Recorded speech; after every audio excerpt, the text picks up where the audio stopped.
Alright guys, welcome back to another video. Yesterday was a big day in video game releases. You had Hellblade 2, you had X-Defiant. I was able to briefly check out both, although X-Defiant, I did have some server issues and getting into games kind of was not working at the start. I don't know if anyone else had those issues who was playing it. And Hellblade 2, I was able to check out for about an hour or so just to play the beginning and go through the intro and stuff and try out some combat. So we'll talk about all of that.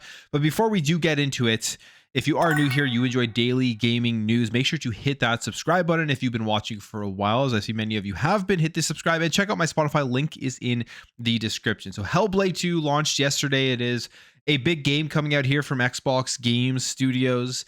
And people have been thinking what the review scores were going to be. I think I landed around a mid 80s review score that I was predicting it would land in terms of the Metacritic and stuff. And that's kind of where we are right now. It's actually at the lower end at 81 after many websites gave it 10s, many websites gave it 9s and 8s. And then you have some lower runs bringing it down, specifically the big sites like GameSpot giving it a 6 out of 10. So not surprising.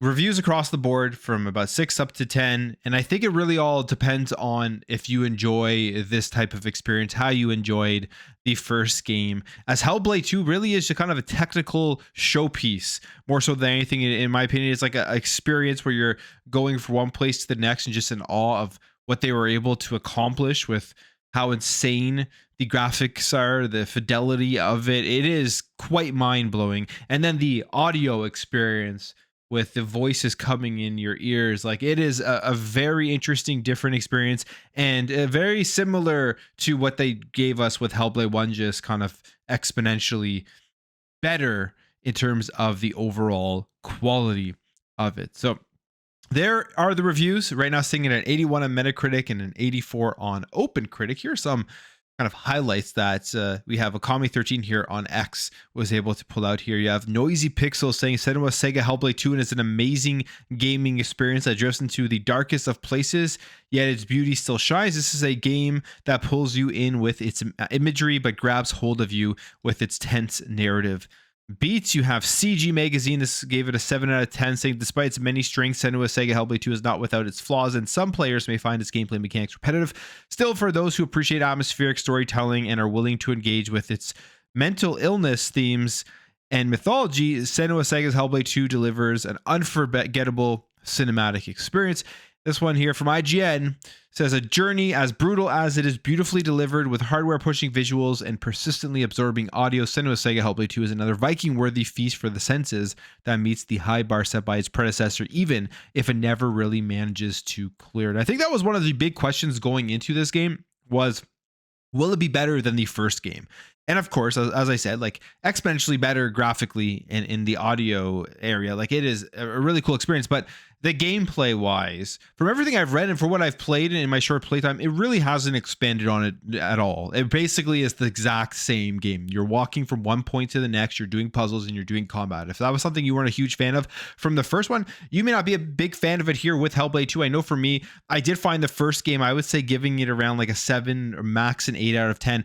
I just, those very cinematic linear style of hand-holding games where you're just kind of walking through it and there isn't deep gameplay mechanics. They are not my favorite styles of games. I mean, that's one of the main reasons why the majority of the first party PlayStation games I just don't get that deep into, because I do find them at times kind of boring in terms of the gameplay. That's why for me, Insomniac at PlayStation Studios makes my favorite PlayStation games, and the first Hellblade was kind of similar to that for me, and I'm guessing by the time I'm done Hellblade 2, I will end up around the same spot, 7, 8 out of 10 in terms of how I feel about it, unless there's something that happens throughout it that kind of completely changes the formula. But if you're looking for a cinematic storytelling experience, I mean, you are going to be blown away by the graphical fidelity that they were able to accomplish here at Ninja Theory.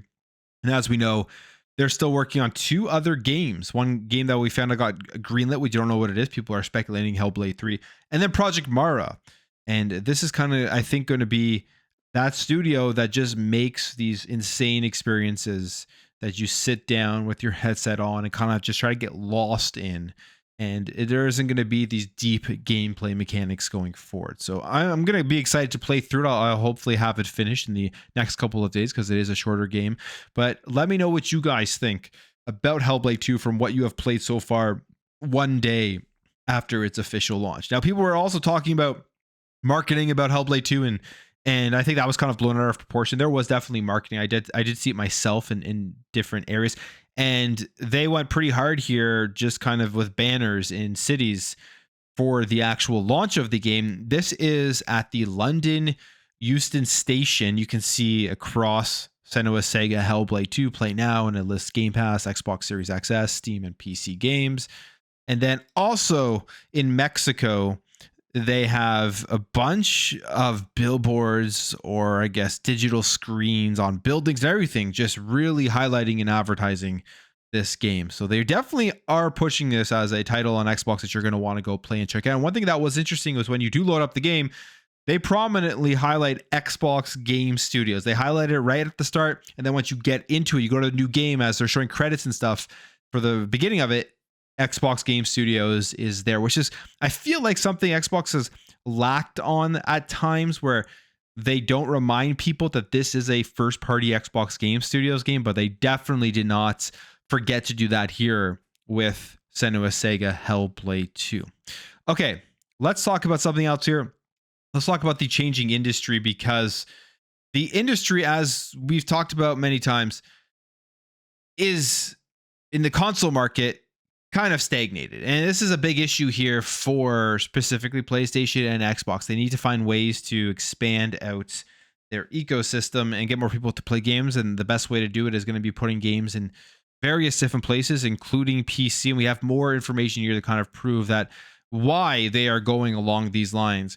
As this is from PC Gamer, saying the PC games market grew a lot more than the console games market last year, says a research firm. Says that 2023 was a recovery year for games, according to the market researchers at Newzoo, and the platform that saw the greatest recovery was the PC. Revenue from PC game sales, microtransactions, and subscriptions grew 8.4% over 2022 revenues.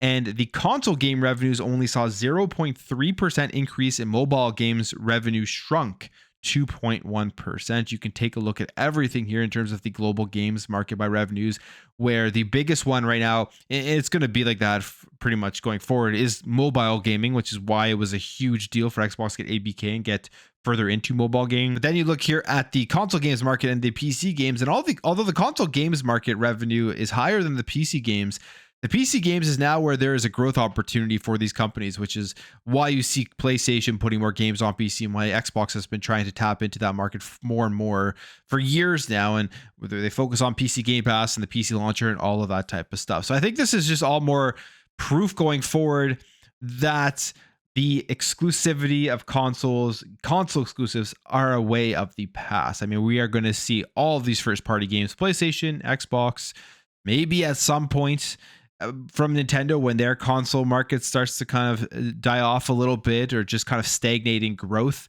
maybe they'll start putting games on PC as well.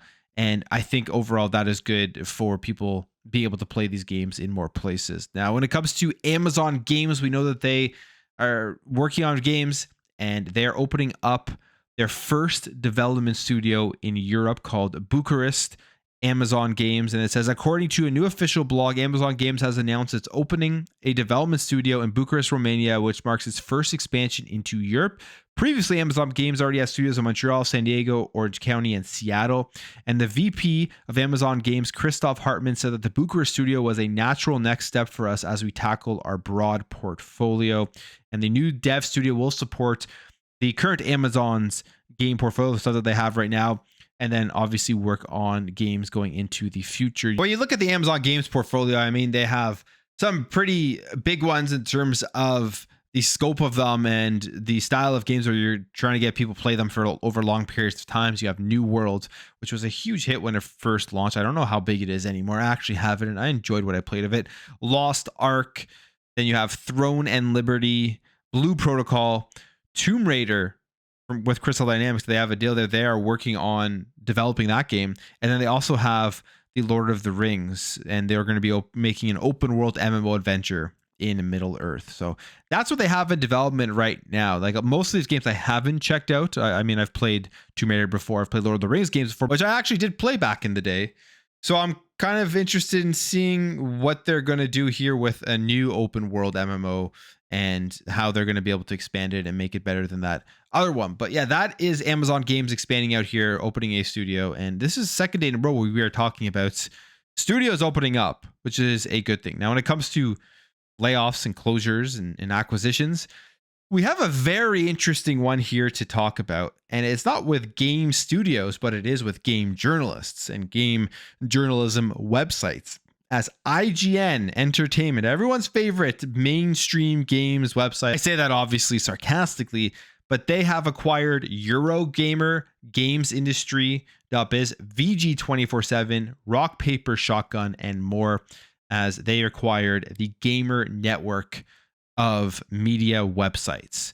So basically, all of the websites that people love to hate, they think they're biased. They think the Xbox tax or the PlayStation negativity, whatever side that you're on here. If you don't like IGN and the way that they report news, well, you're kind of out of luck here, because now all of these websites are going to be under IGN. It says here, IGN Entertainment has acquired the Gamer Network family of digital brands for an undisclosed sum. As a result of the acquisition, some redundancies have been made across the UK-based organization, so people have been laid off and lost their job.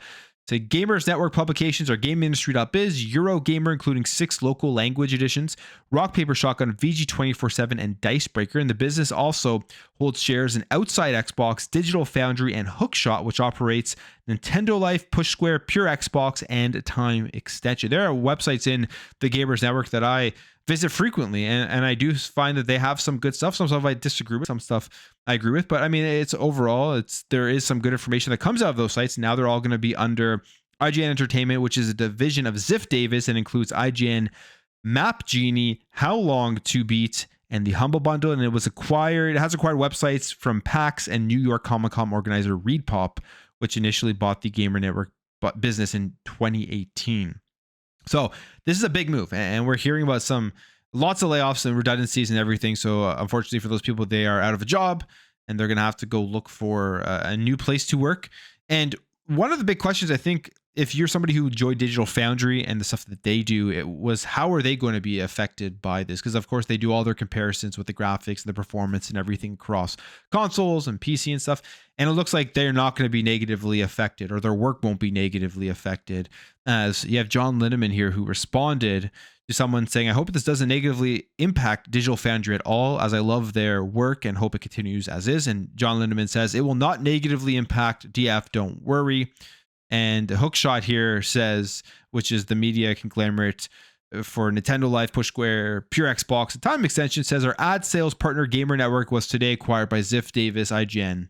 And they want to clarify that teams at Nintendo Life, Push Square, Pure Xbox, and Time Extension are unaffected by the redundancies and continue to operate independently. So there's obviously different inner workings as to how this all happens. But I think at the end of the day, what's important to know here, and this is always important when you're reading journalists and journalism websites about video games, is that just because they have a different website title, it doesn't fully mean it's a different company. I mean, if you go look at the networks of websites, it's all pretty much under one major company. And if you're wondering why things are similar across websites, why they kind of always kind of frame things in the way that they want, is because it's the same company with just a different website title. And that now it's gotten even basically one company, IGN Entertainment, owning everything. So we'll see how that works out going forward. Now let's talk some Starfield, because Starfield, I think, when mods really start to take off, is going to be phenomenal. I mean, people have already jumped back into the game. The 72% jump yesterday, we talked about it with the update that came with the performance mode and the city maps and everything. And when Shattered Space comes out, I think the boost is going to be even bigger. But what I'm most excited for, honestly, is how people are going to use the systems, use how big it is with the 1,000 planets, and create mods to give us some really interesting things. And here's one. This is so cool, and it looks phenomenal. It says modders turn Starfield into an open world Star Wars game. You can see here as you're running around, and graphically looks awesome. It looks like a Battlefront game, like the third person ones back in the day, basically. And I love it. I love what they were able to do here and make it look exactly right in the Star Wars universe. And it makes sense because of the landscapes and the atmosphere that Starfield does has. And I think we're going to see so much more of this as people continue to build out with the mods and build their own plans and everything like that. So I thought that was pretty cool. So I want to quickly touch on that.